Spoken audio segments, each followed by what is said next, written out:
Welcome to the continued podcast adventures of three opinionated guys with mics and too much free time. Strong enough to stop a speeding movie rumor, more powerful than a bad comic book event, able to waste hours of time asking stupid questions to people who have better things to do. It's Dave, Ben, and John. It's Superhero Speak. Well, we start with, we normally go with the preamble anyway, because we normally just start with the conversation, so go right ahead. Oh, okay, so we are on. We're in. Yes. Yeah, sure. As long as you say something, as long as you don't say anything that you later tell us, please never let that go. Because then we have to do the special Twitter feed to it, right? No, I think at this point everyone knows my grandfather was an elite Nazi, so I just kidding. Joking. Yeah, no worries. We'll edit that out. No problem. That's all right. You guys are from Pennsylvania. That's like an area where I think wasn't there like a ton of secret Nazis for a long time? Like there's like Brazil and Pennsylvania, I think, were the two top places. That's called Pittsburgh. Oh, excellent. Yeah. And there goes half our demographic. I actually don't think I've ever been to Pittsburgh, weirdly enough, so I can't. I refrain from any opinion. Oh, good. Yes. Yep. Unless you're a Penguins fan or a Steelers fan, there's no need to go there. Nope and nope. Yeah. So I was just outside. Going back to the clothes thing, it's freezing and it's raining outside in Massachusetts because if it's not blistering hot, it's winter. It's like how Massachusetts works. Mm-hmm. And then we decided, Kayla, the artist, and I of the seance-room, we decided that for one of our merchandise things, we're going to do a Ouija board. So she's got these like really cool designs all done up. We're going to make the board, and it's going to be totally unique and specific to the comic. And so we've been like pricing out different. Do you guys ready? You want a trivia question? Sure. Go for it. This is something I only knew just now, just because of this experiment that I'm doing. But so no fault if no one knows this. But do you know what the name of the actual mouse-like thing is for a Ouija board, where you put your hands on it and it moves? That would be like Satan's handhold. That's actually great. I actually believe I've been to prison and I got one of those once. Is it the all-seeing eye? It's Agamotto. No, it is called a planchet. A planchet. Okay. Isn't that wild? I think that goes right up there in the list of things that you didn't know had names, like the end of the shoestring lace and that type of stuff. So I actually was kind of just pricing them out, trying to figure out how to do this, and I think true to anything, a classic Nick Offerman style, I was like, you know what? I bet you I could just make these. And sure enough, I figured out a way that was pretty easy. They're coming out great. I just posted a picture up on Facebook. I'll actually send it to you guys. But that's what I've been working on for the last hour, and I just finished. So I'm covered in spray paint and dust. If the spray paint isn't on the planchets, I think you're doing it the wrong way, kind of. They could be. We'll see. They could turn into devil's handshakes before the end of the night. Oh, look, they're purple and glittery. Did you have a daughter help you with this, or? Oh, it's one of those kind of podcasts. All right, okay. I'd expect this from Pittsburgh, but not from you. Now, I know. If you put like a Twilight Sparkle on those, they'd sell great with the brony crowd. Well, we're really going after that lost Edward demographic. They just, aimless after the movies ended. What? Sorry to interrupt, but Kayla, the artist, she's going to eat this up because she literally just texted me and she's like, do you think that purple really goes with the gold and black and red? And I'm like, yeah, it's like our accent wall. Which I think means it's like my girlfriend has me watching way too much HGTV that I'm like, it's an accent wall. We play a game. Are you guys either of you married or girlfriends or anything like that? I'm married. And I'm divorced. Yeah, John is recently divorced. Gotcha. It's a good thing, I imagine, right? Otherwise, we wouldn't be talking about it on the podcast. No. Yeah, it wasn't meant to be. Gotcha. Have you guys discussed that on the podcast? Is this uncharted territory? Breaking news. Well, we've talked about him being single and looking for any lovely ladies out there who would like to date him. But other than that... So here's a big question. If you end up, what happens if you meet a girl and she's great, but she's from Pittsburgh? What do you do? Oh, that's a big sigh. Well, Pittsburgh's one thing. If it were Jersey, then it just would never work. Hey. I can't say anything. I'm going to Jersey in like a month to sell comics. I love you, New Jersey. My wife is from New Jersey, John. Hold up there. I don't feel bad about at your daughter's wedding. No, never mind. This is I don't feel bad about telling you guys this because we've since like joked around about it. But I did a podcast and I have been to Wyoming. I lived in Wyoming for a little bit, and out there I was doing some work with some Mormon fellas, and I had never really experienced. Do you guys know about the magic underwear? Yes. Yeah. There's a family friend of my family's that was Mormon. We've known him forever. Yeah, and if you're not. Well, for the listeners, if you don't know, it's an undergarment that is head to toe, more or less, neck to ankle. And when I did some work out there, I just remember being so kind of like, oh wow, that's good. My Milo and Otis operandi. My modus operandi is like as little as possible. Like I'm like a no shoe Massachusettsian type of guy, and like I'm just like, this is so much. Oh, I just dropped some shit. So there goes the planchettes. Did you get? They are quality. So now with authentic battle damage. I'll just tell people it was ghosts. So they were clawing at them. So yeah, I ended up on his podcast, and I was talking to this guy because he's from Wyoming, and I'm like, oh man, do you know about that? And he's like, I'm wearing them right now. I was like, oh, and he was like, no, it's totally cool. It's a thing most people don't get. And I'm like, oh yeah, I just didn't understand it. So we talked about it. He was awesome, but it is that thing where you go on these podcasts, and then sometimes, like if we were at a bar, you'd be like, oh, the divorce, and we'd get into it. I'm the type of guy who I'll talk about that kind of stuff. I'm as open a book as humanly possible. Well, I get that because I'm wearing one of those male rompers right now. So, Oh, what color? It's pink with blue stripes. Ooh, very nautical. I also would have gladly accepted sparkly metallic purple. Oh, yes. Just like the... You don't say. Do you guys, so I just got a text. Do you guys, being that you guys are comic book nerds, do you end up being sort of the reservoir of answers for comic book related things? Oh my God, yes.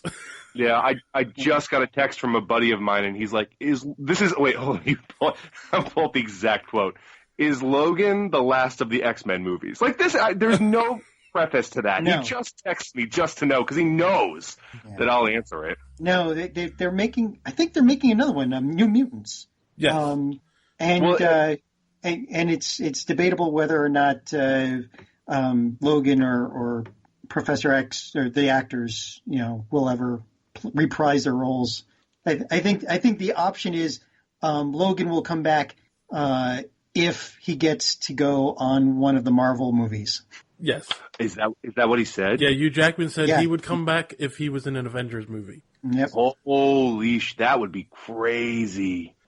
Yeah. Can you imagine being such a massive star that just based on your one inclusion alone, you could connect the two franchises that have been warring for like 15 years now? Well, he's just such a great guy. I'm sure like everybody except the studios is just gnawing for that. They're just, like I'm sure the studios, as soon as he said that, and he said that in an interview, as soon as he said that, I'm sure they got buckets of just, fan mail saying, dudes, what's your problem? Didn't you see what happened with Spider-Man? Look at the barrels of money we just handed you. If you did this, you'd double that.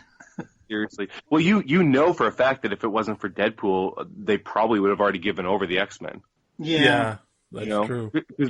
Because Deadpool happened and then Logan happened, so they kind of got that reinvigoration. But if that wasn't the case, I would believe. Well, who knows? Fox is different. It's not Sony, but they still tried to kill Deadpool. So they didn't realize it up until it happened. And the only reason Deadpool happened was because of Ryan Reynolds. If it wasn't for him, that would have never gone through, and Fox would have continued their streak of killing off properties. It was incredible. The only thing I can say about that is I hope that people are paying attention and realizing that just open your fucking eyes. Like, look at what people want, and chances are it's going to work. Yeah, and that's very rampantly apparent if you look at the difference between Marvel Studios and DC.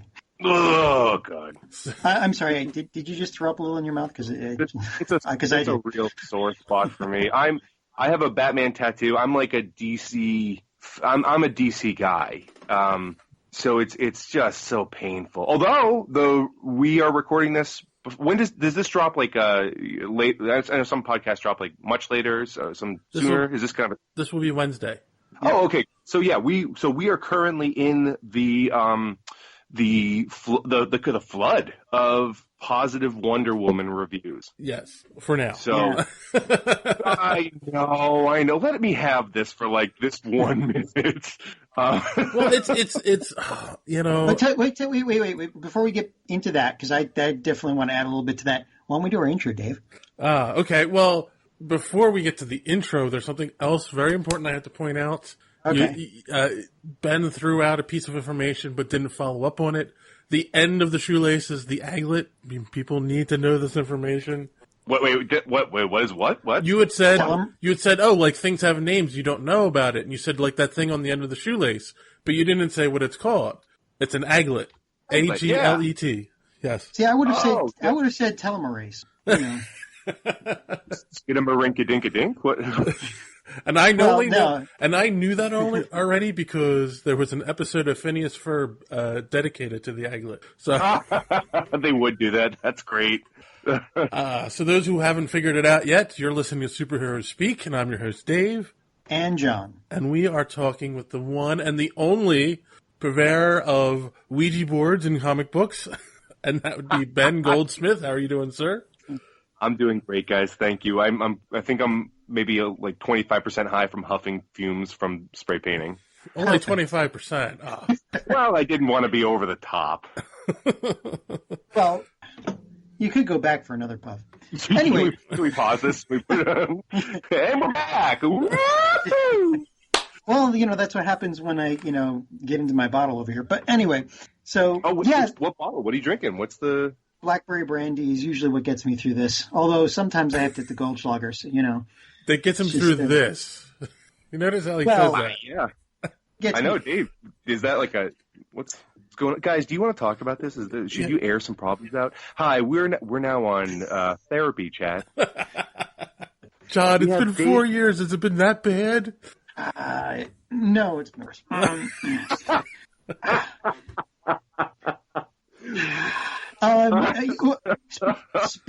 Speaking of worse, you were mentioning the media blitz for Wonder Woman, and I'd like to say that what the hell, we went through like 3 months of promos for that damn Sing movie where you couldn't get away from it, and people walking into the damn theaters were having it projected on the backs of their jackets. But Wonder Woman, you barely heard anything up until like a week ago, and then there's, only sporadic spots. I don't get it. I did see, I was reading an article about that, and it was, it's kind of, let me just say this real quick, is that, I don't know what place I really have in saying anything, considering that I'm a, tall white male. Like, I don't have a lot of skin in this game, and if I say anything, it's only purely from an empathetic point of view, but it is very apparent that I think even if this movie makes a shitload of money, you'll probably still see a reservation on the studio's parts to make the female movies. Well, what I found interesting, and as I established earlier with my Phineas and Ferb observation, that I watch a lot of kids' TV, and I saw Guardians of the Galaxy commercials for the movie before it came out, and I've seen Spider-Man commercials on those channels. I haven't seen a lot of Wonder Woman, and it's like, why? Usually you get that explosion of all the different toys. In fact, there's this really stupid Spider-Man playset that's out now that has the webbing, web wings, which, I don't think any kid ever wanted those. But yet, Yeah. Where's the Wonder Woman play set? Where's the commercial for that? Where's, and they could have even done it more with Batman v Superman. They didn't really promote Wonder Woman there either. Is it a fear? Because, I have a feeling this movie is going to make money at least opening weekend. It's going to explode because people have been waiting for a female-led superhero movie since the disaster that was known as Catwoman. Yeah, right. And it's been almost 40 years, 30 years since they've made a Wonder Woman movie. Or anything, right? Anything Wonder Woman. 77? Yeah, there were two Wonder Woman movies, and they were back when Wonder Woman they had taken her powers away and just made her some kind of ninja or something, and it kind of translated onto screen, but the movie was... Right, they were made for TV. It was technically a TV movie, it was a failed pilot, and then they cast Linda Carter, and everything went great. Yeah, you guys bring up a really great point. The thing is kind of... because usually, right, so typically if you see a lack of marketing, it shows lack of faith in the movie. Right.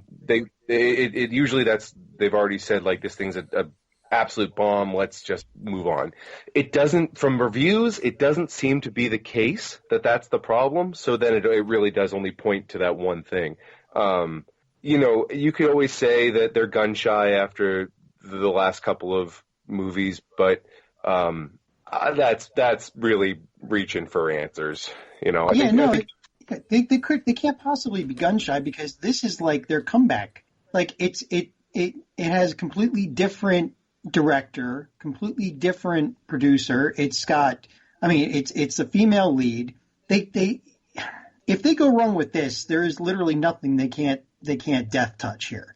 And by all accounts, it's a great movie so far. Yeah, all the early reviews have been positive. So yeah, I don't know. I know. I'll say this: I didn't see Batman vs Superman or Suicide Squad in the theaters. I managed to abstain, and I am going to see this one in the theaters. There's something my gut says go. So and if I'll take fuck them if they didn't put the stuff out and this thing does great, terrific. I'd love to see them, try to go and explain. No, you guys were playing the same game you always play, and it bit you in the ass. But luckily, hopefully they made a good movie. Fuck it. In 2 weeks when I'm listening to this podcast and the movie was terrible, I'm gonna be like, oh, Ben, you optimistic fool. Well, I Pollyanna. I do find it funny is that I have heard a couple early reviews, but Rotten Tomatoes has nothing yet. Score-wise, there's probably media blackout. I'm sure. Yeah. I'm sure the studio is saying nobody's allowed to say anything. I'm sure. And you know what, Ben, you said that you don't have any skin in the game, but I would beg to differ on that. It's not. I don't think this is just something that has to do with women as role models and such. I think this has to do with the creative. Basically being creative. Without women helping out and being part of the creative process for all these comic book stories and everything, we're going to be missing out on a huge part of the story. You can't get men writing women's parts in these stories, and you need input from both genders. It just without it kind of falls flat. You become Johnny Bravo all the time. Well, yeah, that's actually. I would love to see a woman write Johnny Bravo. That'd be interesting. But I tell you, and you're right. That's for a lot of people. That's a no-brainer, and it should be a no-brainer. To me, it's the same thing as men and women have different ways of seeing a situation, the same way that the three of us would have different ways of seeing a situation, and to cut off what is now over 50% of a way to solve a problem or see a situation based on input from a different gender is limiting yourself in a way that I don't see a need for. If I was to say, I'm going to write the seance-room today, and every other way I think of doing something, I'm going to ignore. I just don't, as a creative person, I don't see that would be any help whatsoever. So I don't see it. And the other thing too is, just so the people know, I grew up with, it was my mom and my sister, really. my dad was around, but I mean, he was just so, it was always me, my mom, and my sister. And then all my friends growing up were always girls. My roommates for a long time were girls. Like, it was just always something I felt way more comfortable with and comfortable around. There was just like, I'm a big guy. I'm 6'3", 250, but I'm not at all aggressive or angry or like, I've never been in a fight, like that kind of stuff. Mm-hmm. So there was a lot, that male machismo thing of like, bro. I never had any, well, you guys are comic book guys, so I'm guessing you as well. There's not a lot. I've met a few creators who are like, but that's sort of like the one straight kid in the musical theater group going like, yeah, man, I mean, musicals are like, what, you're like, dude, you're trying so hard. So I grew up with girls, and I grew up with this way of looking at the world, which is just a much more empathetic way of doing things. It's a much more, and I'm not saying that this is not a thing where it's like men can't and women can or vice versa, but I have found that women have a much more communal way of solving problems where it's what benefits the group instead of the individual. Mm-hmm. And because of that, that's always been the stuff that I'm more interested in creatively anyway, is the stuff that is holistic in nature instead of myopic in nature. And I do find like a lot of the male-driven stuff, it's always like goal, get there, get it done, over. And that's the majority of your superhero movies. So and the one thing I will say is the Wonder Woman thing kind of looks a little bit to that, but if they really explore the idea of her as a nurturer and her as taking on this mantle of protecting these people in the way that like you think about your mom doing, and how she, every time she braced herself to go in to talk to the teachers because you were accused of something that you didn't do, and she's there to stand up for you. That's Wonder Woman. That the woman who is working and crying at the same time because she's so fucking stressed out, but she knows she has to keep doing that. Whereas like sometimes guys would just be like, man, fuck it, and blow off steam. Like just the women in my life that I've known have been that strong type of person. So that's the type of stuff I would love to see in this Wonder Woman movie, is this thing of like, I mean, even if you look at lions in the wild, it's the man, he does the hunting and then for like 19 hours a day he sleeps. I'm sorry, the woman does the hunting, and the man's the main lion just sleeps most of the day, and then like protects if there's predators that like 1 or 2 times a day. Yeah, everybody thinks the lion is the one that's the danger. No, it's not. It's the lioness. That's the one you got to watch out for. All the whole pack of them. But go ahead.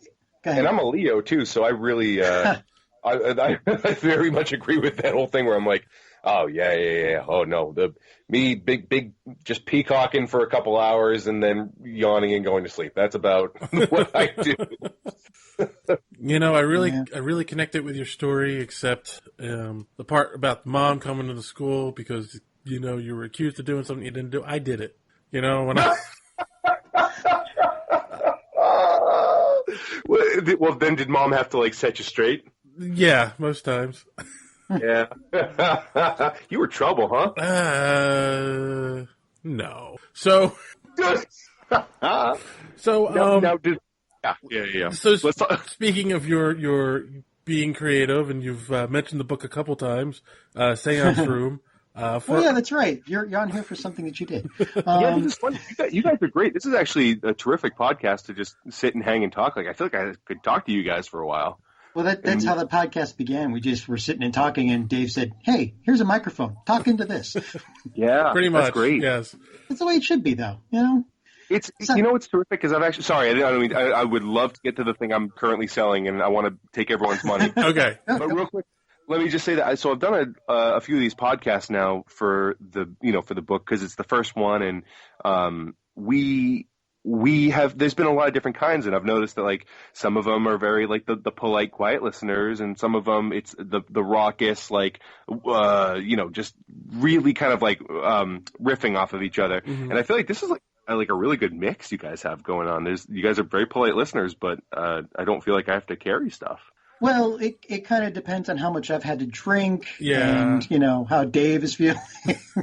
Yeah. So, the blackberry brandy really does. You know what? That and the paint fumes. Guys, I was going to say the paint fumes are doing well by you too. Yeah. Is this podcast sponsored by Dare by any chance? I feel like I was going to say it's a holiday weekend. I didn't get a chance to talk to my dealer. You know, it's all good. But dude, what is the dealer? I just like to imagine like he's giving you like pixie sticks or something. Like we all in our minds were like a dealer. Oh man, that's good. And then you're like, nah, man. He gives me the gobstoppers. Yeah, you know, he hits me up with them Sour Patch Kids.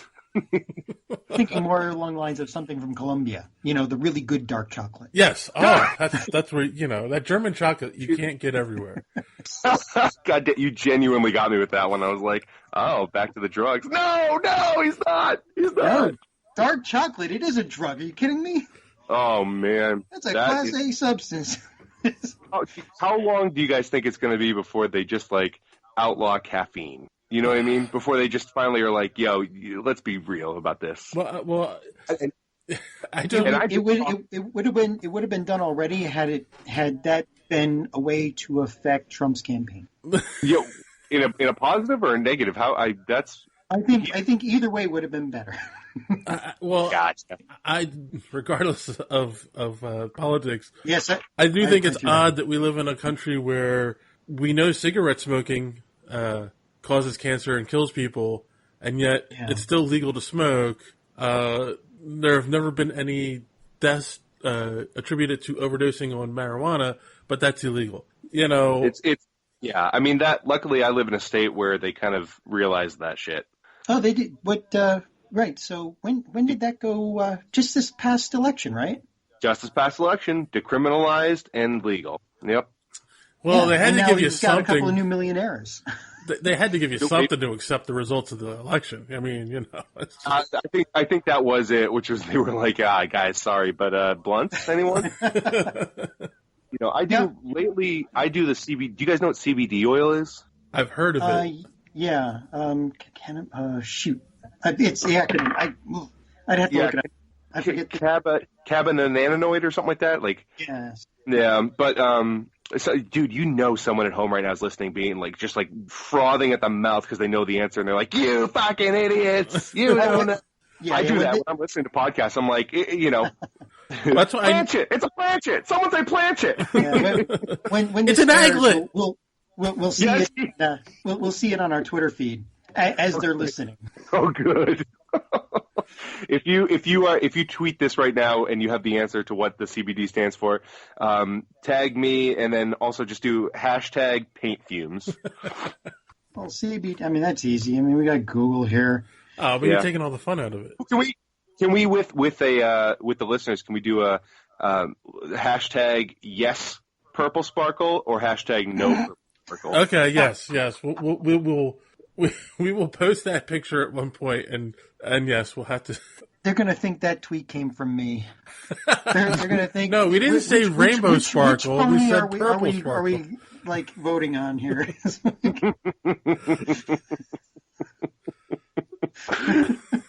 So, so it's legal here. We're good. But CBD, it's an oil. It's the non-hallucinogenic part. It's the non-psychoactive part of cannabis, and it's really calming. And I use it all the time. I love the stuff. Cool. Now is that like? Do you take that as a pill, or do you vape it, or? You can, but I choose enema. It's a preference. Yeah, it's a personal. I can see that. Yeah. Okay. Mm-hmm. Yep. Is it a suppository that you stick up there? And does your girlfriend get it up there as far as she can? She gets a running head start. Okay. And then just like fist first, like the Flash, and then and then whatever happens. I'm not here to judge. No. I'm just living my life one pill at a time, baby. One suppository at a time. So one suppository at a time. I'm making a supposit into the bank. You know what I'm saying? I think that's a good slogan for life. One suppository at a time. Yeah, but I think there's a lot of things I wouldn't like. Cookies. I don't think cookies are something I would want as a suppository. Have you ever had a chocolate chip suppository? Fair, I have not. The only time I had it, the Colombian chocolate chip. That was good. Yeah. Well, how do you think it got in the country? Touche. 2 points. And we are just about off the rails. I know. This is great. This is very silly. I like silly. I'm a silly human by nature, I think. Which, like I said, I'm 6'3", 250. So I think when people see, I wear capris at the conventions. Was I wearing one when I met you? I don't believe so, because I would have remembered that. Yeah, I like the capris. They're breathable, but it's very striking to see a silly, huge human wearing capris. Well, I guess when you're that tall, you can go one of two ways. You can be goofy to offset people's expectations, or you can just be mean and beat people up. I'm glad you chose path A. Yeah, me too. The other one seems like it's way too much effort. Yeah. Like just coming home at night and just totally beat, like, honey, how was your day? Well, 7 nerds and 5 wimps, man. I can't, just point me to the bed, baby. You know, like, I don't think that was never an option. Maybe I'm just wouldn't that be bad if I was like, well, I'm only not a dickhead because I'm lazy. It wasn't a moral thing. Oh, no. Trust me, I'd whip some shit. I just am lazy. No, it's purely a moral thing. I love people. I see the best in them, and I like them. And that is why I wrote The Seance Room. Oh. That was smooth. Like jazz. So for the people listening, could you give them, the elevator pitch for Seance Room? Absolutely. So, this guy gets struck by lightning at a laboratory, and then he can run really fast. No, it is. He's an alien from another planet that was sent here. Yeah. Something about the copyright. Yeah, we'll be fighting it, but Neil Adams is somewhere going, it's my time. So what the Seance Room is there's a mansion owned by this man, Henrik Weiss, and Henrik Weiss is a dapper-looking gentleman. The overall aesthetic from the entire comic, think 1910s, early 1900s magicians, paraphernalia, and advertising. So owns this mansion, and in the mansion there is a room, and it's the Seance Room. And in the room, there's a spinner. And on that spinner, there are 6 different pictures. All of them are of different ghosts representing different things, and one of them will come to life if you end up in the Seance Room. The whole point is that they are there to point out your deepest, darkest moral failings and make you face them, bend or break. You don't get a reprieve from it. There's no way out. You bend or you break to it. The thing about the ghosts is that they love to take it to a very extreme place, a very uncomfortable place. Each chapter of the Seance Room is a complete and total episode. It's all inclusive. You have your setup, you have which ghost comes to life, and then you have the horrific, nightmare-fueled version of whatever they're trying to prove to you or make you realize. It wraps up, and whether nicely or not, and you have the entire thing in that issue. And so that's what we're doing. We say a source point. So I had this idea years and years ago, and it really was just sort of like a cracker type of thing, where it was like the cracker is really just the vehicle, and then you get to put anything else you want to on top of it, and that was it. Within that seance room and within those ghosts, you could do anything. It was sort of whatever is pissing me off at the time, or like whatever thing I see in the world that I just can't wrap my head around it, or some I would love to see someone pay for something that you don't get to see often, and then Source Point Press, who's the company out of Michigan, whose booth I was at when I met you guys, mm-hmm. they were great. I pitched them, they picked it up, and I got 8 issues with them. Cool. And is there a Donald Trump issue? It just sounds like there might be. I think he ends up with the chocolate chip suppository at the end. I'm just he'd end up with the pineapple suppository raw. Okay. So just a small thing. Even the first one is so have both you guys read the first one, yeah? I'm looking at it. It says I have to sign up for it. Damn it! I don't want to. Gotcha. So I can real quick just go through the first one, because it's what it is that a politician ends up going into the seance room, and you can tell pretty early on he's an unsavory fella, and he pioneered the Life Begins at Conception movement and legislature that's been passed. Okay. Yeah. So what ends up happening to him is that he ends up in the seance room, and during his hallucination, or, whatever you want to call it, that he experiences in the seance room, his son is born, but his wife is nearly killed during childbirth. So the state can then sue the child on behalf of the mother, and they've been making a shitload of money this way because it's attempted matricide. From there, it only gets bigger and wilder and more absurd. It's an absurdist, farcical view of the thing that takes it to its absolute limit, which I have the twist at the very end. People have been mostly very upset about in like a guttural way. They say it doesn't offend them in terms of like the story, like it's not like an unfair twist that you're reading along and then all of a sudden I take the rug out. That's not what happens. What happens is I take it to its most absurd conclusion, and it's uncomfortable for a lot of people. But that's the first one. So in answer to your question about the Donald Trump thing, because that first one is so political technically, I mean, the way I describe it is I say like, okay, yeah, it does have a little bit of that idea that like I obviously believe that people should have that choice, and it's based on your own body because I'm not your body. So why do I get that say? But the real truth of it is that it's all about the politician saying something, and that it actually has some fucking effect on people. And he has to realize his words mean something to someone in a very real way. So that's the thing. So anyway, because of that, we're trying to stick away from political stuff for the next couple and maybe go for more moral underpinning stuff. We have some real sick shit lined up, that's for sure. So it's going to be kind of controversial too, I guess. I mean, you're really you're not pulling punches, and you're just going to tackle whatever you feel like. Is there anything that's going to be taboo or? Yeah, and it's really funny because I'm not a confrontational person. I'm definitely the type of person where I will sit down and talk to you if you want to talk. Like I'll try to see things. I'm very open-minded about stuff, and I'm open-minded about anything but closed-minded people. That's about it. But it's just funny that you bring it up. I've never thought about this, that I'm not actually a very confrontational person, but these are not pulling punches in terms of what the message that they're delivering. Yeah, that's weird. I never thought I'd be doing that, but that's what this is. And I have other stuff that obviously we're working on that isn't that way, but this one just happened to be the one that Source Point Press liked. And so far we're getting we sold out at Motor City Comic Con. We completely sold out by day 2. I had nothing left to sell on day 3.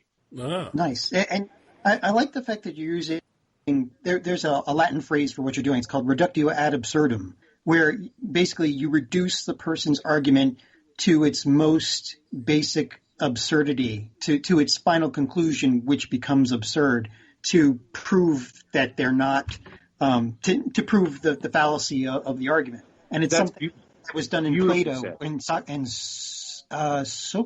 not Socrates, it was Sophocles, Plato in 4 plays that did that a lot. That's beautifully said. Yeah, absolutely. It's the classic, if this is true, then what else? All I'm doing is saying, this is what you're saying. Okay. That, it's me saying, yes. Okay. That's what you say. Yes. Mm-hmm. As opposed to going, wow, that's not my thing. I go, okay, well, this is your thing. What does that mean? Right. It's because for me, the whole point of the farce stuff is that I'm not looking for people to look at the end result of the comic, which is something that is very upsetting, and go, yeah, that. Like that's a very fringe part of, I think, people in general. What we're really looking for is for you to get to that end point and go, oh, too far, and then land somewhere like 4 or 5 pages before. You know what I mean? Like, or 4 or 5 notches back on that point. Because it's the same thing as like taking news through comedy. It's sometimes you have to go further to get to where you needed to go originally. Otherwise, you'll just sort of stop before the finish line and go, I don't. So it's by going further than the finish line and realizing the finish line was 100 yards back, and then only realizing that you crossed it, then you can sort of say, oh, I guess that was not that bad. All right, okay, I get it. So, but we've had a lot of success. I will say, because Detroit, which was 2 weekends ago now, I feel like I'm just recovering, was a major success. We sold out all of them, and I really, really, really thought that, because it's also the first one we were selling, because Kayla was there and I was there. It was our first one we were selling the actual hard copy prints. I really, really thought that someone was going to come up and just hit me, like. Because when I sell it, I'm selling it based on the idea. I'm not saying like, hey, come over to this way of looking at things politically. What I'm saying is like it's a politician who should be aware that the things he says mean something.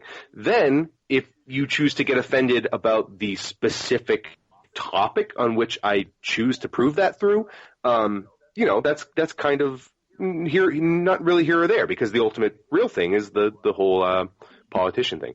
So I was pretty much convinced that this one woman was going to come up and slap me. I sold it to her the day before. She came back and she came up with this look at her face, determined is the only way I can put it. And she was this short older lady, and which I didn't really imagine being the demographic. And she came up and. I'm not kidding. I thought that I was going to get hit or yelled at, which I hate. I hate being yelled at. She came up and she loved it. But really for that, and she actually ended up coming up the next day just to say it again because she was wicked sweet. Kayla and I got a picture with her. She was our favorite. We gave her free prints of the posters because we loved her so much. So it actually ended up being really great. We took a picture with her, put it up on Facebook and everything. She was like this just amazing older lady. I was like, I want you to be my mom. And but I truly for a second I thought she was. Because it's at that point now, too, where, it's in the real world. It's a thing. It exists. And at some point, someone's going to say, you fucking asshole. How fucking dare you? You know what I mean? And well, right. And I'm super not looking forward to it, but it's going to happen. Yeah, but I just want to interject here that you're granted the controversial nature of what you're doing and maybe some of the topics you're going to tackle. Yeah, you're going to get that, but you're not going to be alone. I mean, we had actually interviewed at the Philly Comic-Con some writers that are doing, Catholic versions of comic books, and not evangelizing comic books, but just comic books that are based on the Catholic religion and such. And they had gotten people that come up to them and say, what the hell is this? What are you doing here? That sort of thing. Well, are they? Did you guys see? Are they blasphemous comics? No, or are they just quite the opposite. Oh no, they're really cool. It was about a group of assassins. The Vatican assassins that worked for the Vatican, and but it wasn't done in a blasphemous way. The woman who wrote them was a Catholic and a devout Christian, and it was just she thought it was a cool idea to do it within that framework. Yeah. So it just sounds like these people were looking for something to complain about more than they had specific grievances. And most people that would come up and complain about that stuff or about what you're writing are the people. It's like, I'm going to quote One Punch Man. It's just they're people with time on their hands. Yeah. So first, I'd like to point out a complainer is one hobby away from being someone I'd have a beer with. Yeah. I would like to point out it took 40 minutes in the interview before you truly showed you were from Massachusetts by calling the woman wicked sweet. Oh, did I really? I don't even notice it anymore. How funny is that? I love that word. To me, that's like the y'all of New England. It's just so fitting. Anytime you use it, it feels great. Honestly, try it at some point. I don't know. I can't. Did you guys ever eat lobster rolls? Is that a thing you guys do in Pennsylvania? We have them, but it's not a Pennsylvania thing. But Chicky and Pete's has them now. We're more of the the cheesesteaks, soft pretzels. We're cheese. Okay, can you guys do me a favor and say that? Do you guys both like cheesesteaks? Is that fair to say? I don't know how you can and live around here. It'd be like saying that the Eagles were bad or something if you didn't. Gotcha. Okay, so just for me, and I think the listeners would probably appreciate to hear this too, I would love to hear your best wicked in reference to describing how good a cheesesteak is. The cheese, how it mixes, is just wicked sweet. Oh, doesn't that feel good? Yeah. It was pretty natural. There wasn't even like a stutter or anything. I thought. I lived in Connecticut for a while, and that's pretty close. So I've lived around. I actually lived in Texas for a time too. So when you said y'all, I'm like, yeah, there it goes. I'm going to be saying that for the next 3 days now, because when you go down there, if you don't have a gun rack in the back of your car, you have to at least get the lingo, or else. Yeah, I was down there. I lived in Galveston, which is on the coast for a little while. And, I passed through Galveston. Yeah, it was fun, and I think that's also kind of more of an open-minded place. But I remember just thinking like, oh, I'm so fucked. Like I'm this like East Coast elite, and then I was like, no, I'm a straight white male. What am I fucking talking about? It was fine. We hung out. This is a strange thing, but I did musicals for a long time. And I was down there doing a musical, and so there's a lot of gay guys who do musicals. Spoiler. So we ended up going out for my 21st birthday to this bar, and there were some really, really big Texas boys, and they were trying to hit on the girls we were with, and it wasn't working. So the next best thing to hitting on girls is picking fights. Mm-hmm. And so I remember they were picking fights with the gay guys, and then like expected me to think it was funny, and I was like, what the fuck do you guys think this is? It's like I walked in here with these people. Right. We ended up leaving that bar in a hurry. I remember that much. That's part of the problem in Texas, is that the ratio of men to women is like 100. Is it just four men to every one woman down there, or single, or something like that? It was pretty. When I lived down there, it was pretty bad. Yeah. Is that where you met your ex-wife? No. I was like, maybe we can attribute that to Texas. I don't know. But all right. So wait, I only heard one wicked. I think I need one more wicked. Your turn, dude. My turn. Okay. The Joseph's up the street from me, man. They make the most wicked cheesesteaks ever. See, you used most and wicked. Yep. You doubled down on it. That's like saying very most. You can't do it. No. You could. You'll get there. Don't worry. You could have gone the other way and said something about Idina Menzel, because wicked. But. Oh, look at you now showing your musical theater nerddom. I actually have family from. This whole podcast just turns into us talking about musicals.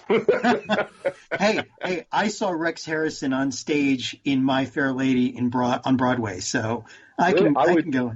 That's pretty good. I would love to see Rex Tillerson in My Fair Lady. I think that would be even better. Oh man, that would be. By the way, as Eliza. Oh God. Yeah. The rain in Spain falls mainly on the plain. Oh, the only way you're going to get that is if you get the South Park guys to write it. Oh, that'd be terrific. I still haven't even seen Book of Mormon yet. I know, neither have I. I think ticket prices finally came down to within the 300s, so maybe someday. Yeah. So anyway, yeah, but I actually forget what we were even talking about. We were talking about art and how using art to make a point can sometimes offend. And how I'm just worried for the other shoe to drop. Yeah, fuck it, it's going to happen. And when it does, I'll be like, I'm sorry you feel that way. What do you fucking want? You want your money back? No, too bad. Like I think that's what I'm going to say. Is like, you already paid for it. I don't know what to tell you, lady. Or guy. I don't know. But I am sensitive to the idea that like, but the whole thing is like, if it offends you, isn't that more on you? So my big thing is like, anytime I'm offended by something, and I'm not talking about just an idea, but like in traffic, if I'm offended, if I'm hurt, if I'm angry about something, the first thing that I do is I go, that was my reaction. So why am I reacting that way? You know what I mean? And at a certain point, it could be that it was justified and that I felt genuine danger or harm, and that feeling upset or perturbed by something was a pretty reasonable reaction. But there are other times, especially, now I just got engaged, and especially with like a long-term relationship, there's a lot of times where you have to look at something, and if you're upset about something, the first thing you should do is go, what am I doing to go to upset? Why is that right now where I'm heading to? Right. You know what I mean? And so that's always kind of my reaction to it, is I'm like, if you're upset by whatever I write, take it up with your fucking self first. I'll talk about it with you, but unless you've done that homework of like, what is, and I mean deeper than just like, well, this offends me because I believe that, you know, all life is precious and life begins at conception, period. Well, then I'll say like, well, then what is my opinion? Why does it hurt your opinion so much? Like, why are you so offended that I say that it doesn't? Right. You know what I mean? Because there's that next level. There's that deeper level of did you really ask yourself? Because it all comes, like, every human thing comes down to like, you want to fuck it, eat it, or love it. You know what I mean? It's one of the, it's really one of those three things. And to figure out how you get to that place, you know, like, well, you don't want to eat a fetus. I don't think. I think, you know, that was a sort of thing. I've heard it's great for the skin. Really, you know, but I mean, I'm pretty sure you don't want to do fuck it. So, and I don't even want to elaborate on that. So there's something about love, and there's something about you and love. You know, there's so it that and that's and it's hard to have that conversation when someone's, you know, walking up to you berating you for something and that they don't even know themselves what they're really upset about. Well, there's a couple. Well, man, there's a whole chest of stuff here. Let me try to unbox two things that are passing through my mind. One, if you have a different opinion than someone else, and this is going to skirt current politics. Sorry, skirt it, not dive into it. If you have a different opinion than someone else, and that opinion has no effect on their life, then it shouldn't matter. But we have a lot of people these days that seem to think that if you think differently than them, it affects them because you think differently, not because it actually physically or, you know, in reality affects their lives. You know, take the debate against gay marriage. You know, they said it was going to destroy regular marriage. Okay, well, regular marriage is still going on. I don't know what's going on. But but there was a gay couple that showed up at my door the other day, and they tried. Oh, when you're gay now? And they handed me divorce. They handed me divorce papers and said my wife and I had to fill them out. It's a whole weird thing. But go ahead. Yeah, that's a weird thing they're doing now. But you know, damn, they were right. Oh. Yeah. But the other thing, let's see if I can get this straight here.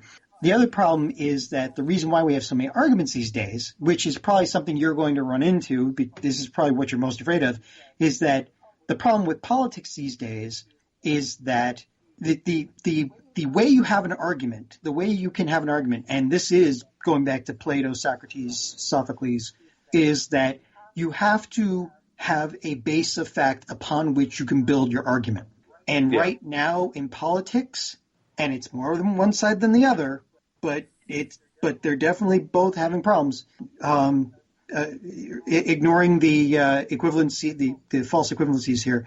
The problem is that we're not basing our arguments on facts anymore. We're basing it on beliefs, and that is a problem. And that makes arguing hard to impossible and more degenerative than constructive. And there's your problem, and this is something that kind of relates to both your points, is that if someone comes up to me and says, you know, Ben, I think this is a much nicer way than what I'd probably receive, but Ben, your comic is trash, and it's, you know, against everything I believe. Well, to have an argument, what I have to do is I have to have them admit, because I have to have them admit that what they believe is wrong. And that's not going to happen, right? That's an identity crisis that most people aren't emotionally able to go through successfully without a lot of support from people around them. And I just don't imagine that a lot of people are at that place where they want to do that. So there's like a whole, you know, and unfortunately what ends up happening is you just kind of go, well, sorry, you know, and then that's it. And then nothing ever comes of it. But then there's that question of like, is that my responsibility? You know, I'm actually, believe it or not, I'm actually working on this. I'm a massive football fan. Okay. And I've been working on this graphic novel. I'm like 150 pages in, and it's about a professional sports team. And essentially it's the Patriots, but it's essentially like if the Patriots got caught doing everything illegal that has been thrown at them, as well as everything that the league's been going through, right? So like if just like think about like the lightning rod of all the shitstorm all on one team and getting caught, and then having to play the season where none of the wins count and they play for base pay. So it's this kind of like redemption story, but a lot of it is centered on the idea of like the quarterback. How is he responsible for the people who emulate or look up to him? Like how much of that is his job? Whereas like what he's really being paid for is to play football. But you could argue the other way too, that what he's being paid for is to be a leader of community and society.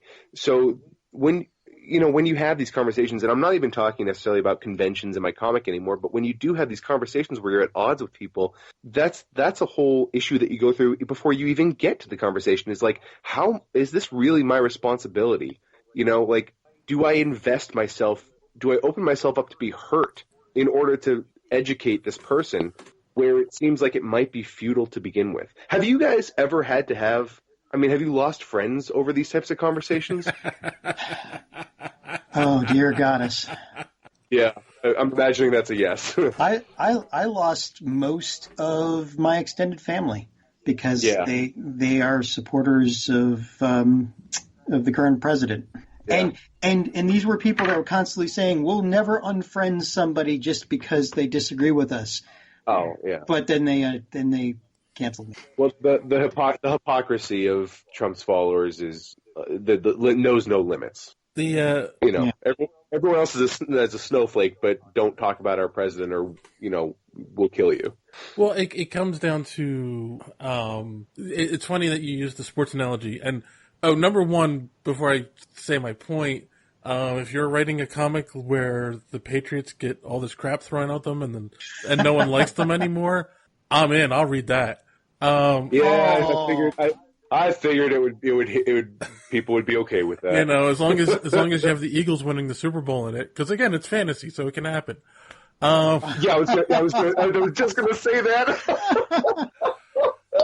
Now remember, I'm from Connecticut, so I am a Patriots fan. Oh, John, we can't be friends anymore. Anyway, I know. We'll edit that out. Dave, right now it's 2-1 right now, just so you know. I know. But it goes back to, and sports is a great analogy of this in society. It's tribalism, and politics has become tribalism. Well, it's wild because I can be a Patriots. Well, I play fantasy football too, I think, which is sort of like the empathy of football, where you just get a different perspective, and I can appreciate all teams now. So I go to all these conventions, and I go to different towns, and I tell people I'm a Patriots fan because I am, and it kind of pisses people off. But then the minute we're in Detroit, and the minute I say like, if Stafford hadn't fucked up his 2 fingers, you guys would have made it through the first round of the playoffs. Like because you level with them, right? So like, there's that type of tribalism, and I get fucking off on that, man. Like, I love the tribalism of football. I think it's terrific, and I love when other people like a different team. But you know what it is? It's mostly because it doesn't affect me. Right. Like Trump goes, my sister works for the EPA, so Trump goes in, he starts slashing budgets, and my fucking sister gets affected. Right.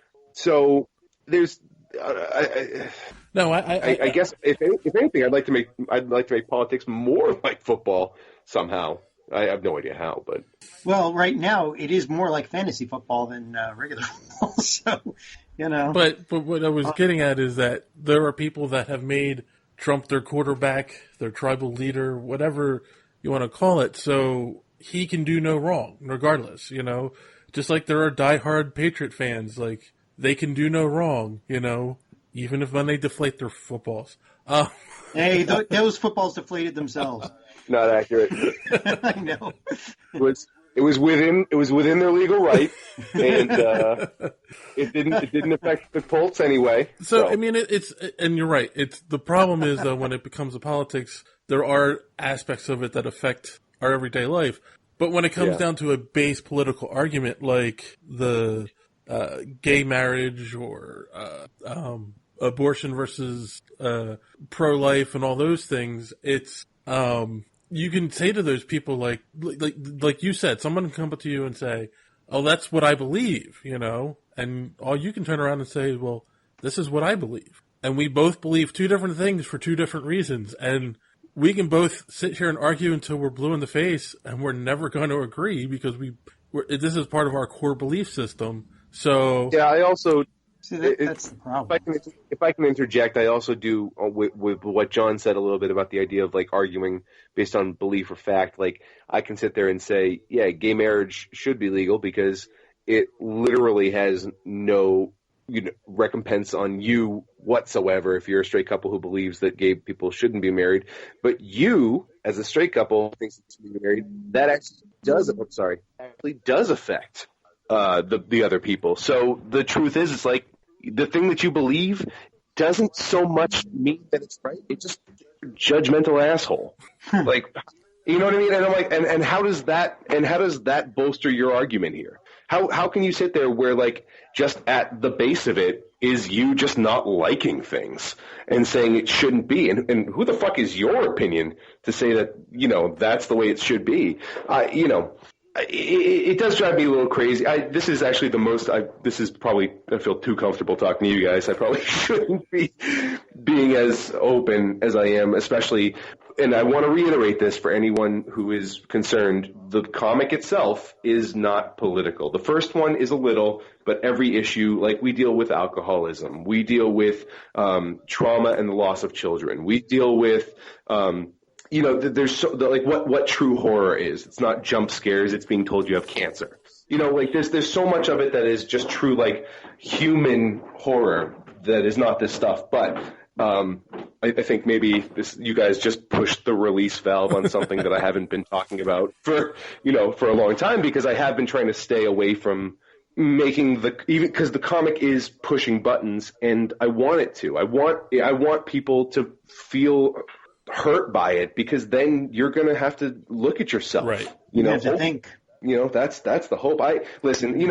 We could all sit down and write, the fun superhero book where there's some cosmic thing, and but listen, the fucking that exists, and someone, Dan Slott's doing it better than all of us right now because he's been doing it longer. So then why would I do it? So that's right. A lot of this. I should just keep my fucking mouth shut on all the political stuff, though. Yeah, well, that's unfortunately that seems to be the safe way, and yeah, that seems to be the way to survive in the current climate, as charged as it is. But then again, for your comic, you shouldn't stay away, because all press is good press, and if you're pushing people's buttons and they start arguing about it, the only thing that can result from that is more people burning your books. Whether you read them or burn them, they'll be buying them. Exactly. I was like, Kaepernick the shit out of that comic book if you guys need to. That's fine by me. Did you guys ever watch Unbreakable Kimmy Schmidt? We are so prepared today. I know the show, but I've never watched it. No, I haven't watched it. I'll give you a list of entertainment to imbibe, So they actually, I just watched an episode where she was like, to convince them to change the name of the Redskins, she was like, more people will be pissed if you called it the Gun Takers, and they'll buy more jerseys to burn. Okay. Yes. You're fucking genius. But yeah, so we are. That's the point. We're pushing buttons. Can I kind of put a pin in that right now, because I feel guilty that we've been talking to close for an hour now, or a little over, and I haven't once mentioned for the people how stunning the art is in this book. Oh, absolutely. Go right ahead. Yeah. That is something. It almost goes. Have you guys at least seen pictures of the stuff? Yes. Yes. Oh, yeah.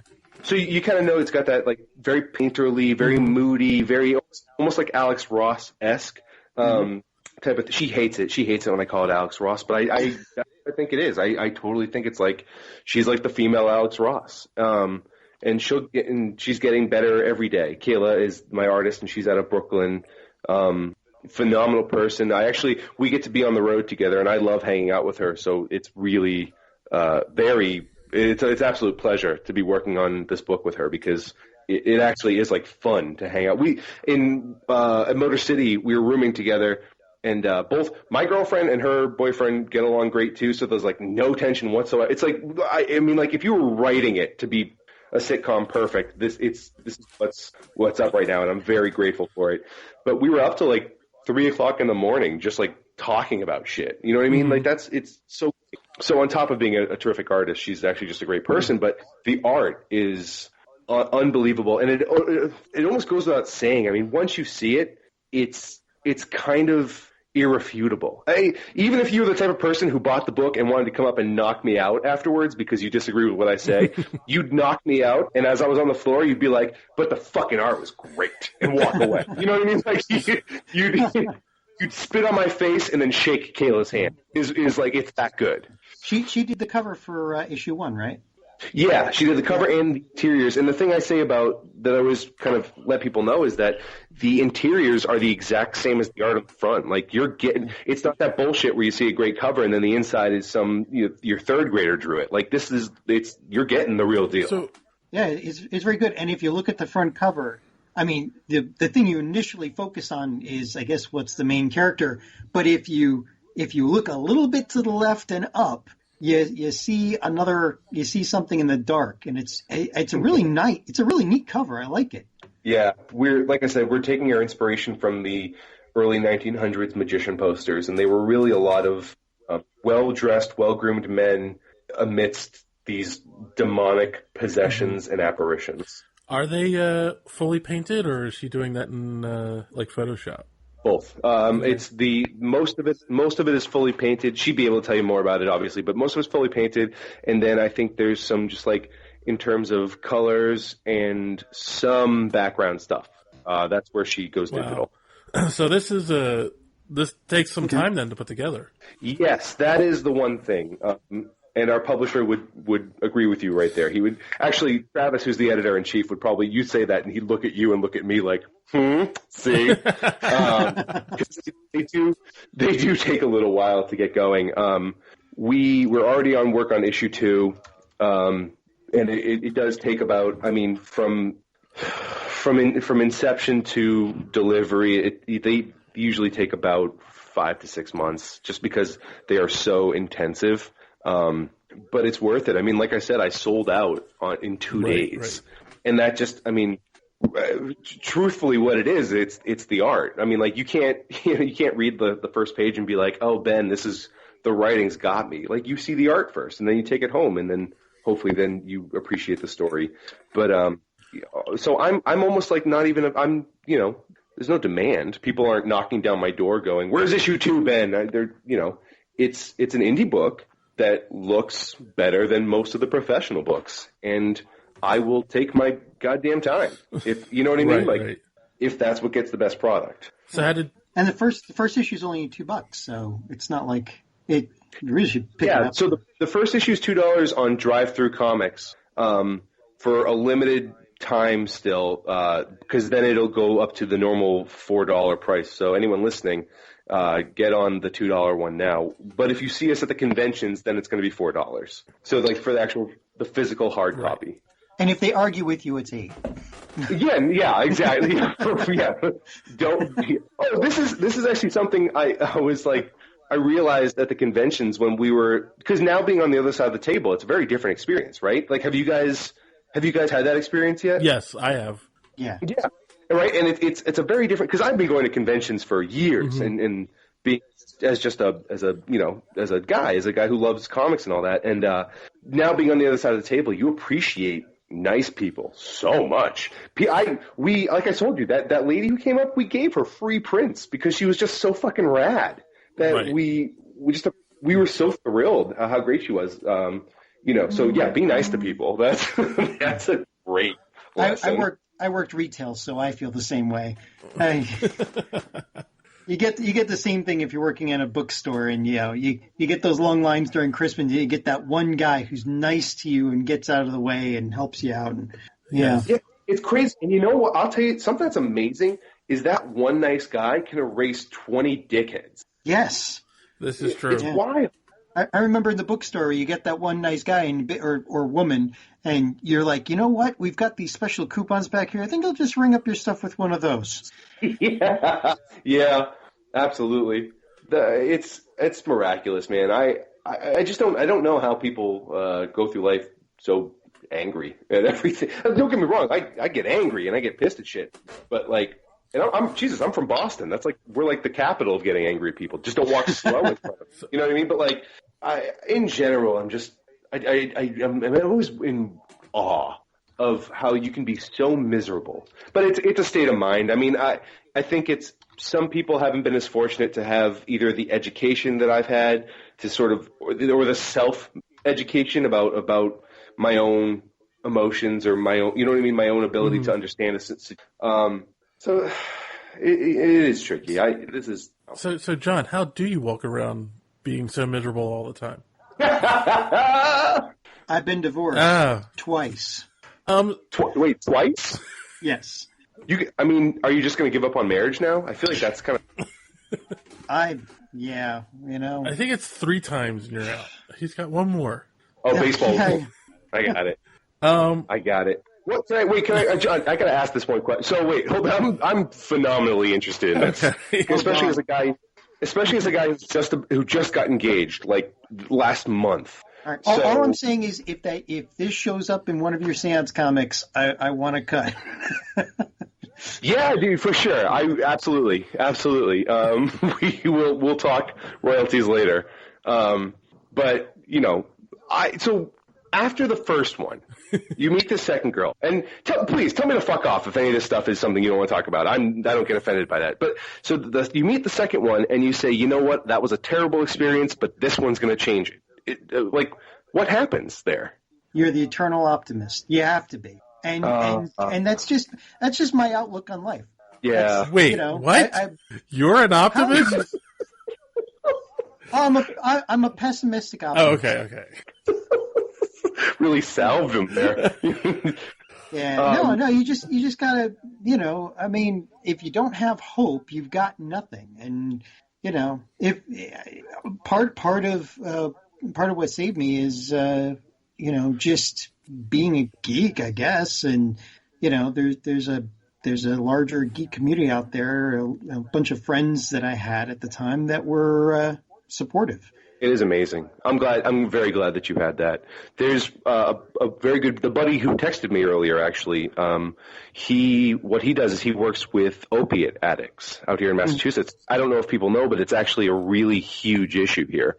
Yeah. We are in an actual crisis of opiate addiction and overdose.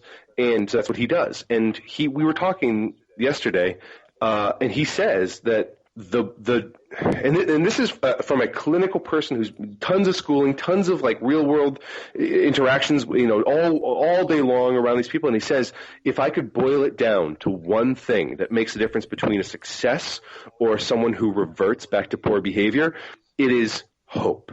Mm-hmm. That's what he said. It was that he's like, above everything else, it's a person's hope. If they have that ability, that's what makes the difference. So, I mean, yeah, man, that's it's everything. And why not too? Like you did some shit stuff with some girls, but I'm sure there's some other cool stuff going on. It's also perspective. Like, so here's a question for you. Did the first and second now, Dave, did you know his ex-wives? No, actually. So John and I have known each other for about 6 years now, and Yep. I met his stepdaughter, but I've never met his wife. Okay. The way his most recent ex-wife, and just the stories that I've heard. Oh, I gotcha. Now, all right. So then I guess this is just a question for John. Did you notice any similarities? Was there any correlation between the two women that you hadn't noticed until afterwards? Yes. Are you taking steps to not making that mistake a third time? Well, why stop now? Really? The eternal optimist. No. Yeah, I mean, you kind of think the first one I was just too young, right? And a lot of people make this mistake. A lot of people, even in their like, I guess the way society is now, even if they're in the younger 30s. They are still at that point kind of too young to make the decision. And this goes to a whole bunch of societal problems like, in the old days, you just stayed together no matter what. There's not that pressure on us these days. And so these days, we're more likely to want to be completely happy with our partner. And if that doesn't work out, that it's too easy to divorce, which means that you don't try as hard to work things out. Well, isn't the other thing, too, is like people would just die? Like you'd marry someone at 18 and then die at 28. So it was like, yeah. I can suck this up for another 3 years. Like, that was, Right. So, there's a whole bunch of things. For my part in it, it's, I don't know. You can't ever say it wasn't your fault because it's a team thing. I completely agree. Or it's a matter of if it was objectively. Though I was in a relationship right before this most recent one out in New York, and I tried absolute fucking best, and I to the point where I thought I was going mentally insane because things that I knew to be right weren't. She made me feel like they weren't right, like saying please and thank you, like that type of that simple thing, which is a common courtesy that you extend to someone, maybe not because it's objectively a nice thing to do, but because what you're doing is you're saying, I care enough about you as a human, as a soul, as a person, to not demand things of you. You know what I mean? Like these things that, I started to think I was going crazy. And then, but the truth is even though I could look at it and be like, oh, what a bitch, there's something that I was doing that would have spurned that on or made that worse, or maybe I wasn't listening to the point where she started to resent me and then didn't care about being the common, you know what I mean? Or even more so, I was asking her to be a person she wasn't and in the relationship too long anyway. So even if we were both right and wrong, it doesn't matter. It doesn't matter if I was right or wrong. It just, the part that I played was pushing her into something that she wasn't. And that was my fault. Is this stuff that's going to appear in the seance-room? I mean, do you draw everything from your life into the comic? Is that what you're planning on? Yeah. Well, there's definitely I think if anyone who is listening is like a psychologist or something, the thing I'm about to say is probably not going to come as a shock.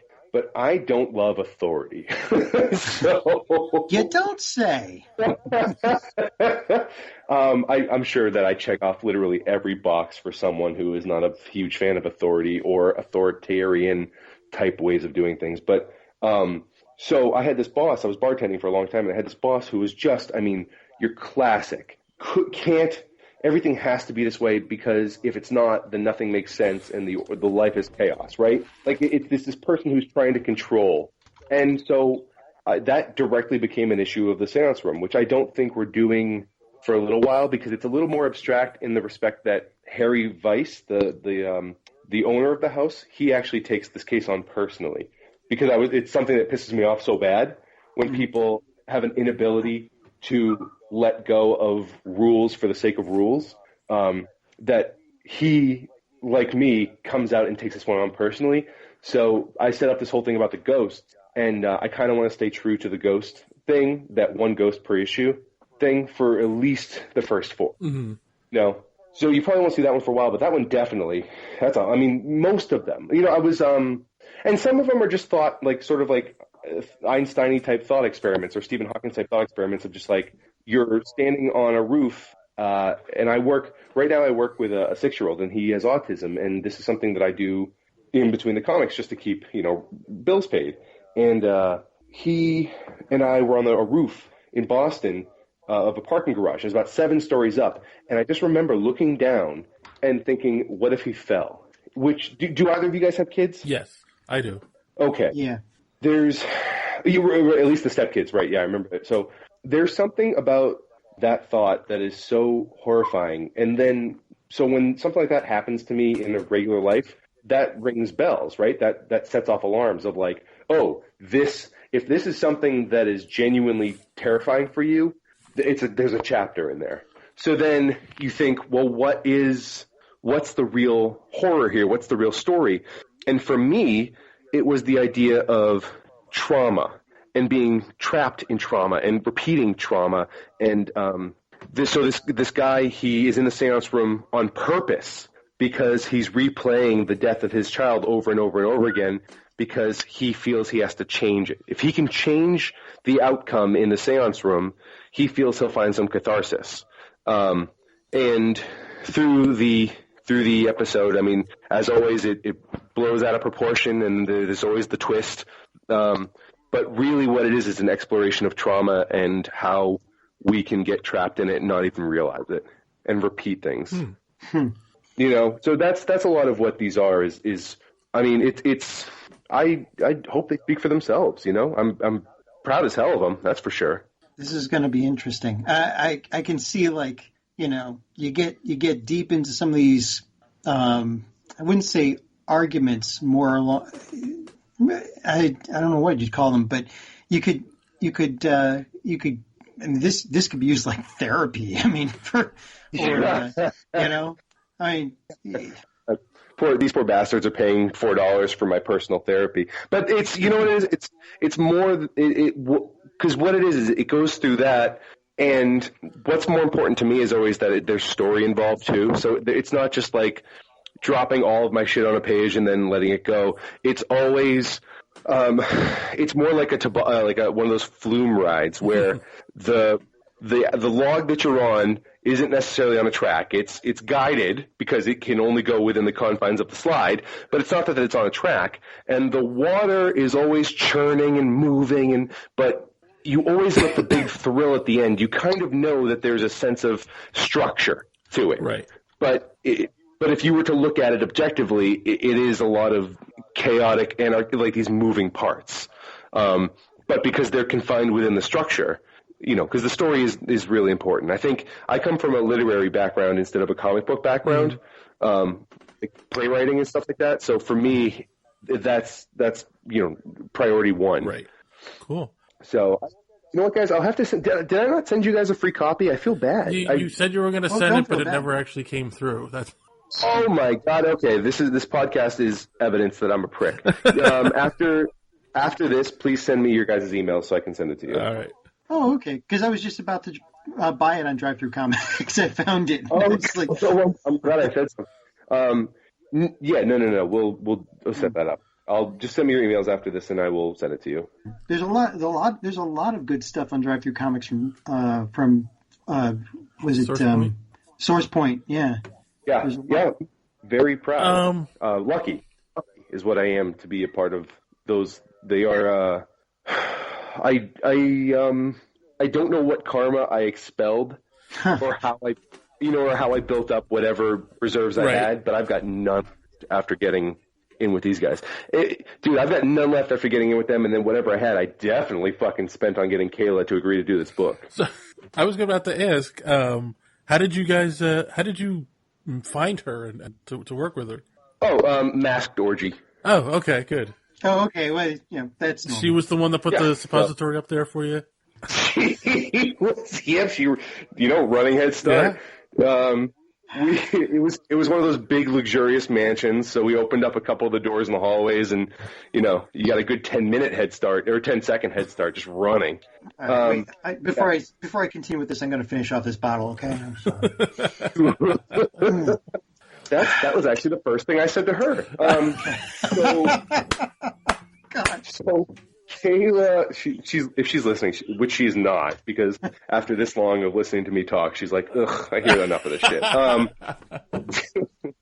So Kayla was working at a booth at the now defunct Special Edition in New York, which was their summer convention that they did. It was because NYCC at that point had officially, this was 2015 or 2014? One of the two. I think it was, but it had at that year officially surpassed in numbers San Diego Comic-Con. So what they were doing is they did this thing where it was at the convention center, just in the part where they do Artist Alley. They kind of did like their own little one, but it was all comics. It was none of the big video game things or anything like that. And I went and this was at the point where I was. It might not seem this way, but I'm actually not great about like going somewhere and just being outgoing, right? Like if you don't have a purpose, when it's purpose driven, I'm thrilled. Like I was a bartender, I was a great bartender. Strangers all the time, but it was for a purpose, right? this podcast. We're talking for a purpose. But if I just have to kind of be there, it's just miserable. And when you're first starting out in comics, the big thing you want to do is go to all these conventions and just meet people. So I was forcing myself to do this and really going out and being like just very uncomfortable. And I was at this convention, and I remember walking up to her booth because I saw this Catwoman print that she had done, which is this stunning black and white, and I still have it framed and hung up in my room still. And I started talking to her, and she was just so fun and cool. And I remember just having this like instant at ease and feeling like even though Kayla wasn't this like big deal, and I'm definitely not a big deal, it felt like we were part of the community even then. Mm-hmm. So I sort of put that in the back of my mind. I couldn't ask her. I was like, to work on anything because there was no money in it. I didn't have any, there wasn't a Source Point Press. There wasn't anything at the time. So I ended up moving from New York. I moved back to Boston. I am going to conventions, meet. Actually, it's weird. So this is kind of strange. Do people who listen to this, do they care about like the kind of the how it happens? Because this is kind of cool. Wait, you're assuming people listen. Fair enough. So I'm just going to talk about it. Wait, let me rephrase that. Do you guys care about the how? I'm captivated. Sure. So one of the other guys I met at that convention was a guy named Joe Mulvey. Now, Joe Mulvey is a terrific artist who works for Comics Tribe, and he's great. He is always at the conventions. He's always doing some good stuff. And I remember going out with him to a Comics Tribe thing, and I submitted some stuff to Comics Tribe, and they ripped it apart, like absolutely just fucking tore it to shreds. And I was like, oh my God.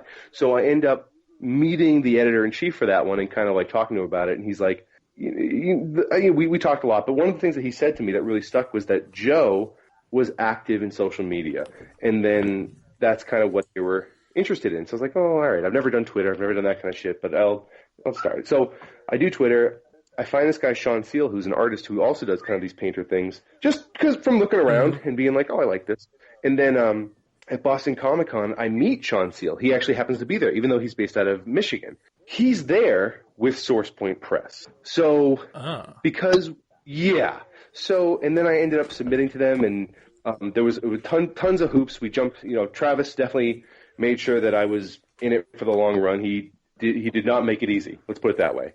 And then so then I finally have this deal in place, and Travis is great. The deal we're getting through SourcePoint is nothing short of spectacular. What they do for us and who they are, from what I've heard about the industry in general, is like the fucking Cadillac of deals. Mm-hmm. So I get this, and then I tell Kayla, hey, I've got a thing. Do you want to? And she said yes. I mean, it was kind of that simple.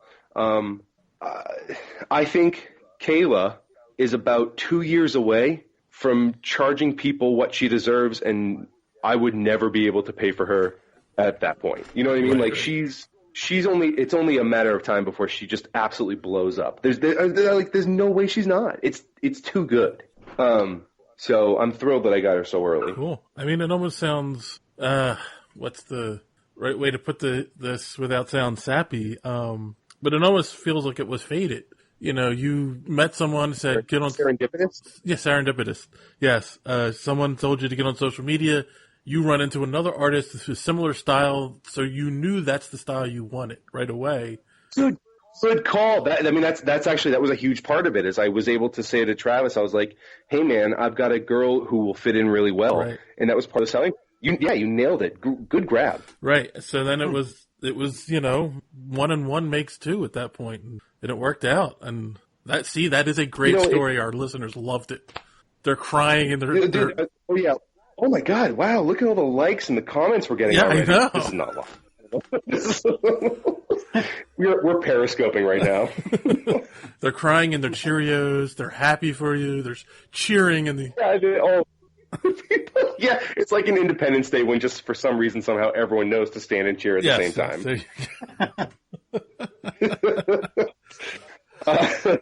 And then for some weird reason, like the one racist image of the Africans holding tribes and spears and shit, but everyone else is in full actual clothing. Yes, well, you got to have the one. I mean, it's just the way it goes. I guess so. I was like, what? You guys didn't have enough Asians to be eating rice? Like, what the fuck, guys? Like, figure. Hey, not me. It's Independence Day. Yep, I remember. I don't make TV in the late 90s. I just know what you have to have. Yeah, right. Exactly. So yeah, that was kind of the whole thing. Cool. And then we had our first big convention with them and sold out, and I definitely am just looking forward to the future. So you have just real quick, you have issue 1 out now, obviously. Do you have a time frame on when issue 2? Yeah. Okay. So issue 2 will be out sometime in, I think, February. Okay. So January, February. Yeah. So I think by the time everyone gets around to this, you'll forget it, and then you get to the number 2, and you'll be like, oh, that's great. It's like a Netflix season, right? It's like you love it, you forget it, and then it comes back, and you go, oh yeah, I love that. Right. Or sometimes you're sitting there in the toilet too long, and all of a sudden you get another number 2, and you're like, oh wow, that was. Oh, dude, not me. Personal story. I'm a terrific pooper. Listen. My girlfriend is obsessed with organic food, so all I'm saying is that I'm good. I know. All right? We understand. It's what the suppositories are for. You don't have to tell me my ex was a vegetarian, so. Oh my God! Yeah, that's. Now, did you become vegetarian for a little bit because of that? Pretty much. Although I always had a cache of meat in the freezer for when she was not here, and I could make it without her coming to the house saying, "Oh, it stinks in here." Oh yeah, that would be rough about a vegetarian. Is the because the smell it would be like being with a I don't smoke cigarettes, but it would be like being with a non-smoker who you just because that smell. If you don't smoke, that smell is it's pungent. Mm-hmm. Yeah, I have a friend who is also married to a vegetarian who every once in a while he'll buy meat and try to hide it in the freezer, and if his wife finds it, she throws it away on him. You know what? At that point, that's restaurants. I know. Just. I totally forgot what I was just going to say. My girl was a vegetarian for a little bit, but she wasn't strict about it. It was because I think if you're doing it for moral reasons, it's a little trickier. If you're doing it for health reasons, there's not so much. There's a lot of vitriol for meat if it's for moral purposes, and I have nothing against that. By the way, I totally see that argument. I just don't happen to follow it, but I totally understand that argument. My argument has always been if God didn't want us to eat cows, he wouldn't have made them so delicious. But anyway. They are pretty delicious. That's damn true. But what was I going to say? There was something about hiding. I don't know. But yeah, that's it. You were saying health reasons versus moral reasons. Oh, yeah, no, I ain't nothing. The suppositories are both for health and moral reasons and pleasure. Health, moral, and pleasure. All right. So, okay. What conventions are you going to coming up? That's a legitimate question. I really expected something about suppositories. I'm trying to get away from that now. You shocked me with your sincerity.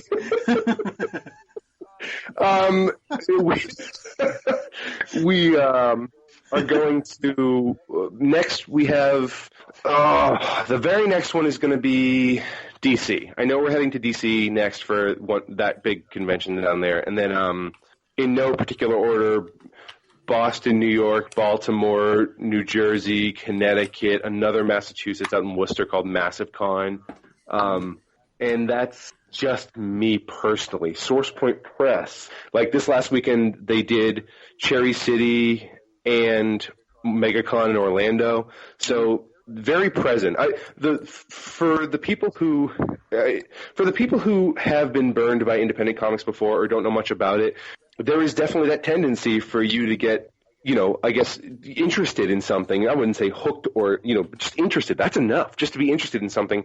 And then you never hear from them again. You never see them again. You never even hear the name of the company ever again. But SourcePoint has has officially established itself as a contributor and a regular contributor. It's consistent and reliable, and you don't have to worry about enjoying things and then never hearing from them again. Yeah. I assume that they're going to be at the Wizard Con this next weekend, which Dave and I will both be at, and then you're going to be at New York, so we'll definitely see it in New York because I'm going there too. Oh, rad! You guys are going to New York? Yeah, that's a lot of. It's not your first one, I don't think. I think John agreeing or Dave agreeing when I was talking about New York City Comic Con, so you knew. Yeah. We just that's one we haven't gotten press passes to yet, but we are press at the Wizard Con. Where's Wizard Con? Philly. This one's in Philly. I do wonder if they I actually should find out because I could. Oh no, I can't this weekend. But yeah, that's because we met at the Philly the Great Philly Comic Con. Yeah. Great Philly Comic Con. Greater Philly Comic Con because our buddy Stan is the guy who puts it together, and he invited us. We went down, we did that, and I was just shocked. I was like, this does not look like Philadelphia, but it's not. It's Greater Philadelphia. Right. Yeah, no. That's actually turning out to be a better one than some of the other technically larger ones because the access you get with the stars and that's wonderful to begin with. It's not like they have razor wire around them like in some of these other ones. And then there's the fact that most of the attendees are true comic book fans. It's not a big spectacle like some people say Wizard World has become. Yeah, I'm sure we could talk about this forever too. The idea of like what conventions are sort of doing. Yeah. You know what? I am taking your guys' lead, and I'm actually opening up the Lagavulin. The what? Do you guys scotch? Do you guys drink scotch at all? Now, if you said telomere dew, I would have known what you were talking about. The good old Irish stuff. But conventions, I mean, it's because a lot of New York is like these like massive setups for like Resident Evil, and it's not GamerCon. Right. But at the same time, I don't mind because a raising tide raises all ships. The more people that go, this is the same thing about cosplay that I feel is that I feel that cosplay has sort of because tell me that you have not told people you go to comic conventions and the first thing they say to you is what do you dress up as, right? Happens to me all the time. They're like, what do you dress up as? And I'm like, a guy who's trying to sell shit. But the thing is that it's like I know there's some dudes who are really bummed out about the whole cosplay thing because I think the prevailing thought is that cosplayers don't buy comics, but cosplayers have kind of made it that people know what a Comic-Con is and that it's this fun kind of free-spirited place that you can go and then, oh yeah, by the way, while you're here, check out some cool comics too. Like to me, it really is a raising tide rises all ships.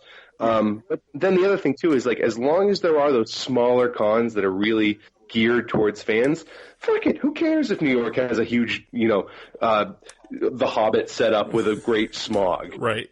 Yeah. Shit. I get one of my coworkers, whenever I tell him I'm headed to a convention, he's like, oh, what about them cosplay girls? Get me some pictures, I actually interviewed some of them, and they work damn hard, first off. Second off, they're like, most of the ones I talk to, they're giving a lot of proceeds from what they make to charities, like saving cats and dogs and that sort of thing. It's just, John, that girl's not going to date you. So, that Ivy Doom Kitty or whatever her name was, man, no, she's... First off, her name's Riddle, and second off, she's married, dude. And third off, I actually mean what I say, It's like everybody seems to be down on them, but like Ben is suggesting, it's like they're part of this entire ecosystem for these conventions, and they're just as important part as some of the creators. So you're saying they're as important as Ben. You're offending our guest in front of him. Riddle is, but Well, I'll take that absolutely. Please, if I had as many people following me as Doom Kitty has, shit, I'd be fine. Well, yeah. But it's I find it funny that people are like down on them, and I don't get that because a lot of people will come just to see that. This really bums you out, man. I feel like we got like this is like some raw John happening right here. Oh, God. It's just what every technical reporter wants to hear. They become part of the story. I feel like this episode has become a big therapy session for John. I fucking love it. I love it because that's what the nature of seance-room is, isn't it? It's like, drop the pretense, let's see what's going on. Right. But it's like an enema for your mind. Speaking of enemas, no, that's unfortunately, no. I want to see where this goes. I'm curious to see this transition. This is a really bad. This is a really bad segue, but you know. Why do I say things? Why? We're probably at a, we've been running a little long here, and we're probably at a good place to put a pin in it. So one of the questions we usually like to wrap up on is, how do you measure success? What a fucking great question. That is strange, because as I get engaged and then start to think about doing the kid thing, there is definitely a monetary element to it. I mean, it's why I spent the better part of today hand making planchettes for Ouija boards so that I can sell them. Right. Because there is success as part of the monopolizing of your time, like making sure that while I'm there, I'm making as much money as I can be making while I'm there. But that's just a part of it now that I get older. Right. And now that I start to think about trying to make this an actual career. I mean, if you listen to, Neil Adams, and you listen to some of these guys who are a little more on the business side of things, even though he obviously is a fucking genius when it comes to the art, he's a businessman first. And you start to, as you get older, you start to go, I get that. Or there's this guy, Riley Brown, he does art for Marvel, and he has a family, and he just had a kid recently, and I really respect him for being able to support his family through art.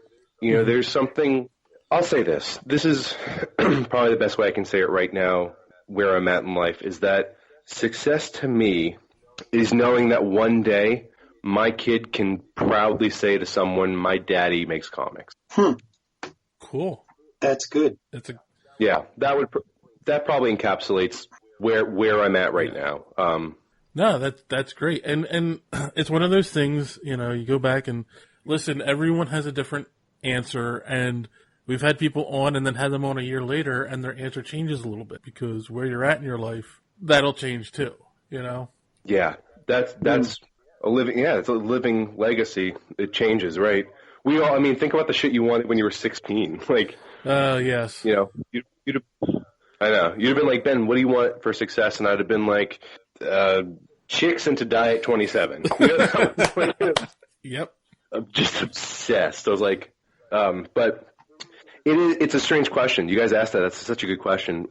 Is this weird? Can I ask you guys what you want for this podcast in terms of success? Sure. And I'll let John go first. Oh, for crap's sake. The success what I want for the success of this podcast? What is success of this podcast to you? Yeah. Anyway, it could be just that the show was great, and that's all that, you know what I mean? Like, you know what? I think the success of this podcast is basically all of our guests and interviewees feeling as you do, that they're at ease and that it's just a conversation and they can have fun while they're talking with us. Yeah, success. I definitely said more than I should have. That's for and that is a direct, result of you guys and how cool this is. This is great. This is probably one of the most fun ones I've done. Don't tell any other podcasts. Okay, we won't. No, we won't. Thank you. Dave, your turn. Okay, so wow, this is difficult to answer right now, because there's something going on behind the scenes that we haven't told our audience yet. And can you tell me later? Yeah, I can tell you when we're off air. Okay. And but because of what's going on, it's made me reflect on the show, And it's so funny because it's like, it started as ironically enough, as a conversation with John and our other co-host who isn't here this week, Ben, at work, just talking about our love of movies and our love of the comics and all that kind of stuff. And me realizing, like, when I go to conventions, that's what I like, is meeting people like you, and I can just have a conversation with you about, comics and just shoot the shit and have a good time.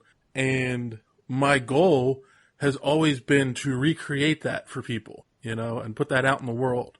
And so every time someone like you comes on and we have a great episode like this, like, that's a success to me. Pie in the sky, I would make this my day job, which it isn't yet. Yeah.